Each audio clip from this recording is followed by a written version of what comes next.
মাত্র 35 মিনিটে সেল হয়ে গেছে, মানে তুমি বোঝো যে সবাই খুব ভালো বলছে, মানে খুশিতে মানে খুব আত্মহারা।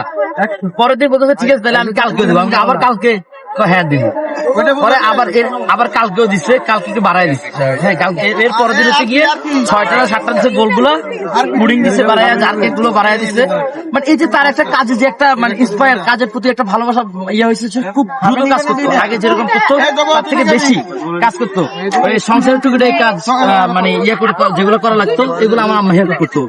তো ওখান থেকে একটা সাপোর্ট পাওয়ার কারণে মোটামুটি ও সবগুলো একদম 12টা থেকে 12:30টার মধ্যে বানায়া সব রেডি, প্যাকেট ট্যাকেট করে একদম আমাকে দোকান, আমি বাসা ফেরার সাথে সাথে বলতে যে জিনিস রেডি। হ্যাঁ আচ্ছা ভাই, 30 দিনে মাসে 30 দিনে আপনার দোকান খোলা থাকে, আমি কি রাগ করে না যে 30 দিনে কি দোকানদারি করতে হয়? আগে সিস্টেম ছিল এরকম যে ধরেন মাঝে